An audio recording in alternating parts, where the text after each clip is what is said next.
Hello दोस्तों, आज जानते हैं टीपू सुल्तान के बारे में। टीपू सुल्तान, जिसे प्रथम क्रांतिकारी के रूप में जाना जाता है।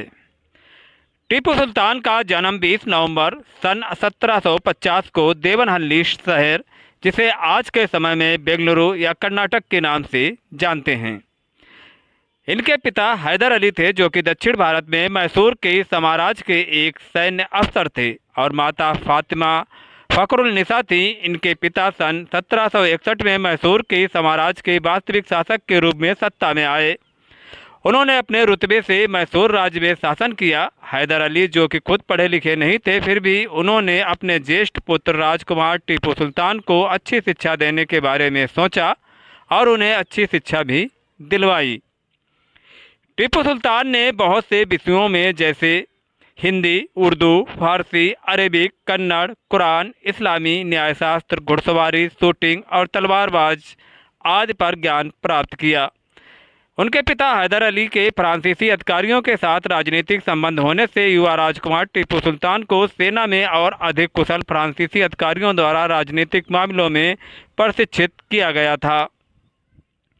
टीपू सुल्तान का शुरुआती जीवन बहुत ही संघर्षमय था। उनकी शिक्षा और राजनीतिक मामलों में प्रशिक्षित होने के बाद उनके पिता ने उन्हें युद्ध के लिए प्रशिक्षित किया।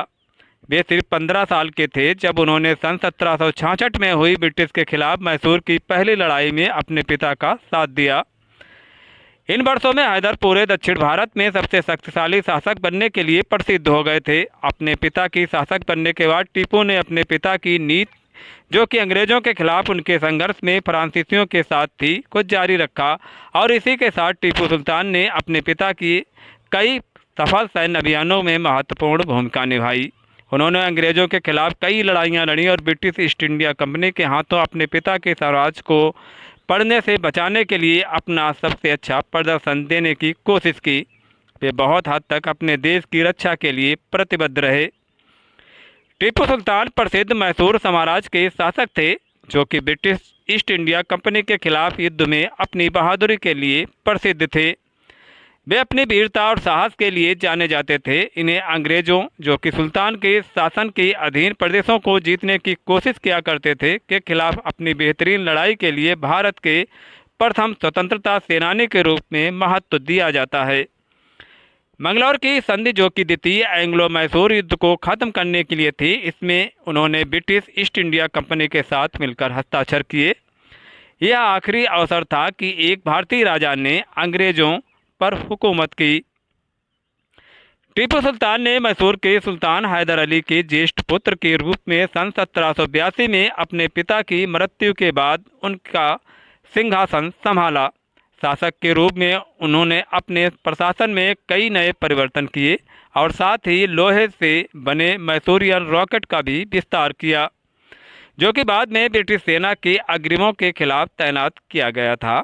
इसके साथ ही उन्होंने बहुत से युद्ध में अपना बेहतरीन प्रदर्शन देकर भारत के इतिहास में अपनी जगह बना ली।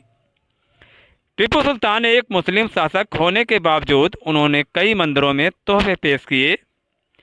श्रीरंगपट्टम के श्रीरंगम रंगनाथ मंदिर को टीपू ने 7 चांदी के कप और 1 रजत कपूर ज्वालिक पेश किया। मेलकोट में सोने और चांदी के बर्तन हैं, जिनके शिलालेख बताते हैं कि ये टीपू ने भेंट किए थे। इनमें से कई को सोने और चांदी की थाली पेश की। टीपू ने कलाले के लक्ष्मीकांत मंदिर को 4 रजत कप भेंट स्वरूप दिए थे। लजजदूर के श्री कांतेश्वर मंदिर में टीपू का दिया हुआ 1 रत्न जड़ित कप है। 1782 और 1799 के बीच टीपू सुल्तान ने अपनी जागीर के मंदिरों को 34 दान के सनद जारी किए। लंजनगुड़ के नंजुदेसर मंदिर के टीपू ने एक हरा शिवलिंग भी भेंट किया। सन 1779 में अंग्रेजों के माहे फ्रांसीसी के बंदरगाह पोर्ट पर कब्जा किए जाने के बाद टीपू संरक्षण के तहत था। टीपू सुल्तान के पिता हैदर अली ने सन 1780 में प्रतिशोध लेने के लिए अंग्रेजों के खिलाफ शत्रुता की शुरुआत की और द्वितीय एंग्लो मैसूर युद्ध के रूप में एक अभियान चलाया, जिसमें उन्होंने महत्वपूर्ण सफलता हासिल की। हालांकि जैसे युद्ध आगे बढ़ता चला गया, हैदर अली कैंसर के साथ पीड़ित हो गए और सन 1782 में उनकी मृत्यु हो गई। अपने पिता की मृत्यु के बाद उनके ज्येष्ठ पुत्र होने के कारण 22 दिसंबर सन 1782 में टीपू सुल्तान ने अपने पिता की जगह ली और मैसूर साम्राज्य के शासक बन गए। शासक बनने के बाद टीपू सुल्तान ने तुरंत ही अंग्रेजों को अग्रिमों की जांच करने के लिए मराठों और मुगलों के साथ गठबंधन कर सैन्य रणनीतियों पर काम करना शुरू कर दिया। अंततः 1784 में टीपू द्वितीय एंग्लो मैसूर के युद्ध को खत्म करने के लिए अंग्रेजों के साथ मंगलौर की संधि पर हस्ताक्षर करने में सफल रहे। सन 1790 में ईस्ट इंडिया कंपनी की सेना ने टीपू सुल्तान पर हमला किया और जल्द ही कोयम्बटूर जिले पर अधिक से अधिक नियंत्रण स्थापित कर लिया। टीपू ने कार्नवालिस पर हमला किया, किंतु वे अपने अभियान में ज़्यादा सफल नहीं हो सके। संघर्ष 2 वर्षों तक जारी रहा और सन 1792 में युद्ध को समाप्त करने के लिए उन्होंने श्रीरंगपट्टनम की संधि पर हस्ताक्षर कर दिए और इसके परिणामस्वरूप उन्हें मालाबार और मंगलौर को मिलाकर अपने कई प्रदेशों को खोना पड़ा।